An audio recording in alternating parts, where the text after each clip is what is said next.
Mayawati press conference कर रही हैं। जिम्मेवार व कसूरवार भी मानकर चलती हैं। और इतना ही नहीं बल्कि अब तो केंद्र में इनकी भाजपा सरकार की लोकसभा अध्यक्ष श्रीमती सुमित्रा महाजन भी इन वर्गों के आरक्षण के विरोध में खुलकर सामने आती हुई हमें नजर आ रही है,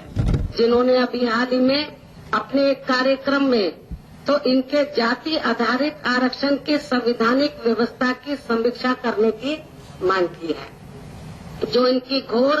दलित विरोधी संकीर्ण सोच का प्रतीक है, जिसकी हमारी पार्टी कड़े शब्दों में निंदा करती है। जबकि सही मायने में इनको ये मालूम होना चाहिए कि जिस भारत जैसे देश व समाज में हर क्षेत्र में व हर स्तर पर जन्म के आधार पर जातिवादी व्यवहार का प्रचलन आम बात हो, तो वहाँ उस जात पात के अभिशाप के संवैधानिक निदान को समाप्त करने की बात करना इन वर्गों के लिए अति अन्याय, शोषण व उत्पीड़न एवं अमानवीयता को और ज्यादा बढ़ावा देना ही होगा। हालांकि भारतीय संविधान के निर्माता परम पूज्य बाबा साहब डॉक्टर भीमराव अम्बेडकर ने इस संबंध में ये कहा है कि यहाँ अपने देश में अंतर जातीय खान पान व अंतर जातीय विवाह आदि की इक्का दुक्का घटनाओं से जाति व्यवस्था समाप्त होने वाली नहीं है। जाति एक मानसिकता है, ये एक प्रकार का मानसिक रोग है तथा हिंदुत्व आधारित शिक्षाएं इस बीमारी का मुख्य कारण है। अर्थात एक कड़वी चीज को मीठा नहीं बनाया जा सकता है, किसी भी चीज का स्वाद बदला जा सकता है, परंतु जहर को अमृत कभी नहीं बनाया जा सकता है। इस प्रकार समाज में हजारों वर्षों से जाति के नाम पर चला आ रहा भेदभाव, असमानता व शोषण एवं अन्याय अगर जाति पर आधारित है तो उसका समाधान भी फिर जाति आधार पर ढूंढना होगा। यही आदर्श स्थिति है। इसलिए इनके द्वारा जाति आधारित आरक्षण की समीक्षा करने की जो बात कही गई है वह उनकी एक जातिवादी सोच की उपज होने की शंका जाहिर करती है। और वैसे भी ये सर्वविदित है कि आरएसएस की संकीर्ण व घातक मानसिकता रखने वाले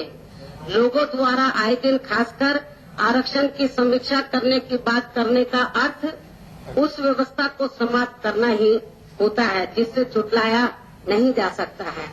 इसके साथ ही इनको ये भी मालूम होना चाहिए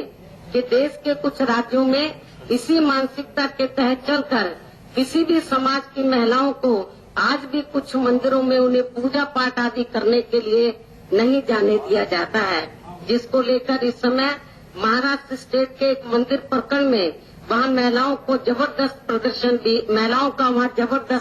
भी चल रहा है। हालांकि इस संबंध में मेरा ये कहना है कि यहाँ अपने देश में ये कैसी विडम्बना है कि जिन मंदिरों में पुरुष मठाधीश व पुजारी लोग महिलाओं को पूजा पाठ आदि करने से रोक रहे हैं, तो उन्हें इस बात को भी जरूर ध्यान में रखकर चलना चाहिए कि उनको जन्म देने वाली भी महिलाएं हैं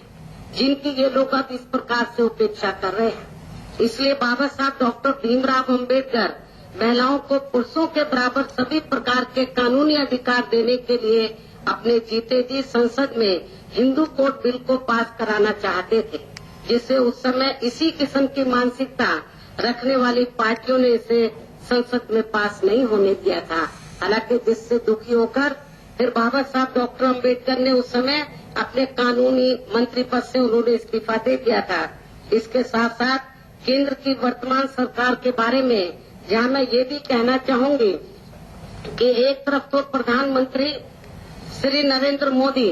व इनकी केंद्र की सरकार द्वारा अपने राजनीतिक स्वार्थ में इन वर्गों के मसीहा बाबा साहब डॉक्टर भीमराव अम्बेडकर को आदर सम्मान देने के नाम पर अब आए दिन किस्म किस्म की घोषणाएं आदि की जा रही हैं, तो वहीं दूसरी तरफ इसकी आड़ में पूरे देश में खासकर दलित समाज के लोगों का बड़े पैमाने पर अपमान व शोषण आदि भी किया जा रहा है, और जिस पर वर्तमान केंद्र की सरकार अधिकांश चुप्पी ही साधे हुए रहती है। और इतना ही नहीं बल्कि जब से सरकार के एक मंत्री श्री बीके सिंह ने इन वर्गों के लोगों के प्रति जिस प्रकार के अभद्र वह अति आपत्तिजनक भाषा का इस्तेमाल किया है, लेकिन फिर भी केंद्र की सरकार ने इनके विरुद्ध अभी तक भी कोई कार्रवाई नहीं किया है। तो तब से इन वर्गों के लोगों के ऊपर हर स्तर पर पहले से भी कहीं ज्यादा अन्याय व अत्याचार हो रहा है, और इसी का ही परिणाम है कि अब पूरे देश में दलितों के ऊपर अन्याय व अत्याचार होने की वारदातें लगातार बढ़ रही हैं, जिसमें पर्दे के पीछे से आरएसएस व इनके अन्य सभी भगवा संगठनों का बहुत बड़ा हाथ है, और जिसकी वजह से ही अभी हाल ही में हैदराबाद के एक दलित छात्र श्री रोहित वेमुला को भी अपनी आत्महत्या करने के लिए मजबूर होना पड़ा है। इसके साथ ही जिन हालातों में इस छात्र ने अपनी आत्महत्या की है, तो उसकी अभी तक भी पूरे देश में काफी कड़ी निंदा व आलोचना भी हो रही है, और इस अति दर्दनाक घटना को लेकर हमारी पार्टी काफी ज्यादा दुखी व चिंतित भी है। जबकि इस प्रकरण का जबरदस्त विरोध अभी हाल ही में दिनांक 22 जनवरी को लखनऊ में हुए केंद्र सरकार के 2 कार्यक्रमों में खुद प्रधानमंत्री श्री नरेंद्र मोदी को भी झेलना पड़ा है, और साथ ही फिर इस प्रकरण में इस प्रकरण से भावुक होकर इनके इस विरोध से इनको जैसे तैसे करके अपना पीछा भी छुड़ाना पड़ा है, और जिससे फिर इस विरोध को इनकी पार्टी द्वारा इसे गलत ठहराना संबंधित छात्र के साथ साथ पूरे दलित समाज का भी बहुत बड़ा अपमान ही इसे माना जाएगा। आप सुन रहे थे बीएसपी सुप्रीमो को। दरअसल कुछ वक्त पहले आरएसएस प्रमुख मोहन भागवत और सुमित्रा महाजन ने देश में जातीय आरक्षण की समीक्षा और पुनर्विचार की बात कही थी।